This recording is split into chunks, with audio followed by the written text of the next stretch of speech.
తీసుకుందాం, అందరం ఒక పేజ్ మీదకి వస్తాం. There is a lot of confusion. ఇదేదో అమెరికా, గౌతమ్ అదాని, ఇండియా, ఆంధ్రప్రదేశ్ చాలా కన్ఫ్యూజన్ గా ఉంది.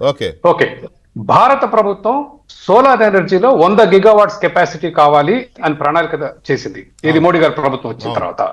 దీనికి గౌతమ్ అదాని, ఇందాక మన కుటుంబరావు గారు చెప్పిన అజూర్ అనే కంపెనీలు మేము ఉత్పత్తి చేస్తాం సోలార్ ఎనర్జీ అంటే, కేంద్ర ప్రభుత్వం సోలార్ ఎనర్జీ కొని రాష్ట్రాలకు సప్లై చేస్తుంది. దాని ప్రకారం ఒప్పందం చేసుకున్నాయి. ఒప్పందం చేసుకున్న తర్వాత జరిగింది ఏంటంటే, రాష్ట్రాలు కేంద్ర ప్రభుత్వం అడిగే రేటు మేము ఇవ్వలేమన్నాయి.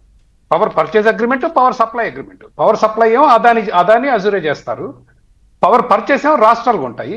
మధ్యలోనేమో solar energy corporation of India అనేది మధ్యలో కేంద్ర ప్రభుత్వ సంస్థ కూర్చొని అదాని అజూరే ఉత్పత్తి చేసిన విద్యుత్తుని రాష్ట్రాలకు సప్లై చేస్తుంది. ఓకే అండి, అంతవరకు క్లియర్ కదా. దాని తర్వాత జరిగింది ఏంటంటే, రాష్ట్రాలు ఎక్కడ దెబ్బ కొట్టిందంటే ఈ అగ్రిమెంట్ లో, రాష్ట్రాలు వామ్మ మేము ఈ రేట్లు ఇవ్వవు అన్నాయి. అనేసరికి మొత్తం అగ్రిమెంట్ దెబ్బతిన్న తర్వాత జరిగింది ఏంటంటే, మన రాష్ట్రం ఇతర రాష్ట్రాలు ఉన్నప్పటికీ కూడా మన జగన్మోహన్ రెడ్డి గారు ఆంధ్రప్రదేశ్ రాష్ట్రంలో కిలోవాట్కి 7,000 మెగావాట్లు కొంటే ఒక్కొక్క మెగావాట్కి 25 లక్షల రూపాయలు లంచం కనుక నాకు ఇస్తే నేను ఇస్తా అన్నాడు ఆయన. ఇది రాస్తుంది, నేను చెప్పట్లేదు.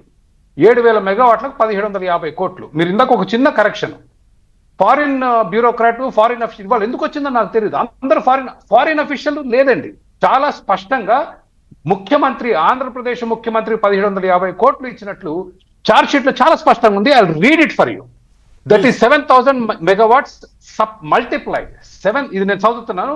US government New York district court లో సబ్మిట్ చేసిన చార్జ్ షీట్ లో రాసింది, నేను మీకు చదివి వినిపిస్తున్నాను. ఒక్కటే వాక్యం, 7,000 మెగావాట్స్ మల్టిప్లైడ్ బై 25 lakhs, 25 లక్షలు కలిపితే $17.5 బిలియన్ అంటే 1,750 కోట్లు, more than $200 million. As the record indicates, these Andhra Pradesh officials include the chief minister. ఏమండి, ఫారిన్ బ్యూరోక్రాట్ కాదు. These foreign officials include the chief minister. మళ్ళీ మీకు ఏమైనా కన్ఫ్యూజన్ ఉంటుంది అని బ్రాకెట్ లో సీఎం అని పెట్టారు. ఓకే, ఫారిన్ అఫీషియల్ కాదండి, ముఖ్యమంత్రికి ఇచ్చారు. Okay, it's very clear. అయితే కథ అక్కడితో అయిపోదు.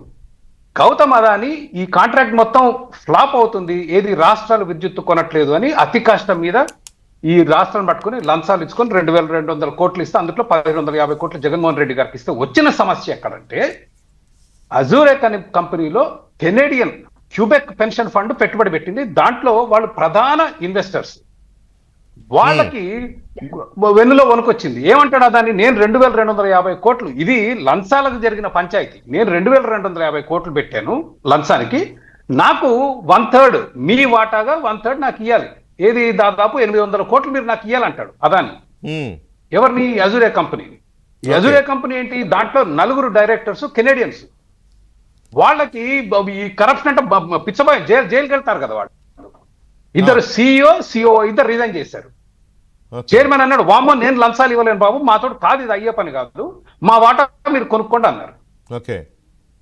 ఈ అజూరే గౌతమ్ అదాని ఆ వాటా కొనుక్కున్నాడు. ఆ వాటా కొనుక్కునేటప్పుడు ఈ లంచం మందం ఏదైతే అజూరే కంపెనీకి తగ్గించారు. ఈ తగ్గించిన విషయం అజూరే కంపెనీ బోర్డుకు చెప్పలేదు. అది వాళ్ళు చేసిన నేరం. ఈ లంచం విషయానికి వస్తే, అమెరికా ఈ కరప్షన్ యాక్ట్ ఏదైతే ఉందో, ఇది 1970లో Watergate, Richard Nixon scandal అయినప్పుడు మీరు ఇందాక అడిగారు, అమెరికా వాళ్ళకి ఫారిన్ కంట్రీస్ తో కరప్షన్ తోటి ఏం పని అని అడిగారు మీరు. ఏం పని అంటే, అమెరికా చాలా పెద్ద ఆర్థిక వ్యవస్థ.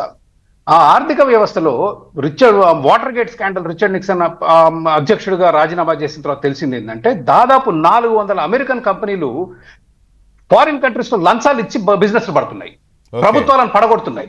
ప్రపంచం గగ్గోలు పెట్టింది. ఇది ఎక్కడ కూడా, ఇది ఈస్ట్ ఇండియా కంపెనీ లాగా వచ్చేసి ప్రపంచంలో ఏముంది, లంచాలు ఇవ్వటం ఏం పెద్ద పని. 400 కంపెనీలు లంచాలు ఇస్తూ పట్టుకోవాలి. అనుకూలమైన ప్రభుత్వాల కోసం వాళ్ళు ఫండింగ్ చేస్తున్నారు. ఈస్ట్ ఇండియా కంపెనీనే పెద్ద పెద్ద కంపెనీలు కదండి. ఇవాళ ఒక మీరు యాపిల్ అవి తీసుకుంటే మన దేశ ఎకానమీ ఎంత ఉంటే ఒక్కొక్క కంపెనీలు అయ్యి ఎంతసేపు వాళ్ళు కొనుక్కోవటం. So that is why exactly international pressure మూలంగా ఈ ఫారిన్ దేశాల్లో కరప్షన్ చేయడం అనేది ఇల్లీగల్ అని వచ్చింది. ఇది విషయం. సో ఇది జగన్మోహన్ రెడ్డి గారు పెట్టిన కుంపటి. ఈ 1,750 కోట్ల పంచాయతీ అదానికి వాళ్ళకి పెడితే, ఆ క్రమంలో ఇప్పుడు అమెరికా ఏదైతే ఛార్జ్ షీట్ ఫైల్ చేసిందో 10% ఆధారాలు కూడా పెట్టలేదు. అన్ని ఇంకా కాన్ఫిడెన్షియల్. వాళ్ళు చెప్పిందల్లా వాట్సాప్ మెసేజెస్, జగన్మోహన్ రెడ్డి గారికి ఇచ్చిన ఈ మాట్లాడుకున్న విషయాలు ఆధారాలన్నీ పెట్టడం జరిగింది. రైట్. ఇక్కడ చక్రవర్తి That is what గారు it is. మన పెద్దలు ఏదో సామెత చెప్తూ ఉంటారు, దొంగలు దొంగతనాలు చేసినాకంట ఆ పంచుకునే దగ్గర గొడవ వచ్చి కొట్టుకొని ఇంకోటికి అసలు పోలీసులకు చెప్తారంట. వాళ్ళే అది జరిగినట్టు అది జరిగినట్టుంది. కాంప్లికేషన్ లో ఈ కాంప్లెక్స్ ప్లాట్ లో మనం అసలు విషయం మర్చిపోతాం. జరిగింది ఏంటంటే అదాని ఇచ్చిన లంచం ఏదైతుందో తన పార్ట్నర్ తన వాటా 3వ వంతు వాటా నాకు ఇవ్వమన్నాడు, 1/3 అజురేకి అతను ఇవ్వనన్నాడు. అది పంచాయతీ. అజురేని ఏమంటే వాళ్ళు ఇవ్వలేమన్నారు. వాళ్ళకి భయం అయింది, అంటే జైలుకి వెళ్తారు కదా కెనడియన్స్. ఆ భయంతో ఇద్దరు రాజీనామా, CEO, chief executive officer, chief operating officer ఇద్దరు రాజీనామా చేశారు భయానికి. దాని తర్వాత చైర్మన్ మేనేజ్ చేశాడు. చైర్మన్ కూడా నేను లంచం ఇయ్యను రా బాబు, నాతోడు కాదు, కావాలంటే కంపెనీ కొను, దాంట్లో నుంచి లంచం మినహాయింపు అన్నాడు. అర్థమైంది కదా, లంచం మినహాయింపు చేశాక అది బోర్డుకు చెప్పలేదు. అది వాళ్ళు చేసిన తప్పు. ఇదంతా బ్రైబ్ కాబట్టి ఎవ్రీథింగ్ ఇస్ దేర్. ఇక్కడ మరో 4 రాష్ట్రాలు ఉన్నప్పటికీ ఆ 4 రాష్ట్రాలు కలిపి కూడా 230 కోట్లే వాళ్ళకి ఇచ్చిన లంచం. ఒక్క మా ఆంధ్రప్రదేశ్ ప్రభుత్వాధినేతకు జగన్మోహన్ రెడ్డి గారికి ఇప్పుడు మీరు చదివిన దాని ప్రకారం డైరెక్ట్ ఆయన పేరే ఉంది కాబట్టి 1750 కోట్లు ఆయన ఒక్కడికే ఇచ్చారు అంటే మెయిన్ సూత్రధారి పాత్రధారి వీళ్ళిద్దరే అవుతారు, Adani and 200% Adani and Jaganmohan Reddy. Phone చేసి చెప్తున్నాను, ఫారిన్ బ్యూరోక్రాట్ తప్పండి, అది కాదు, దీంట్లో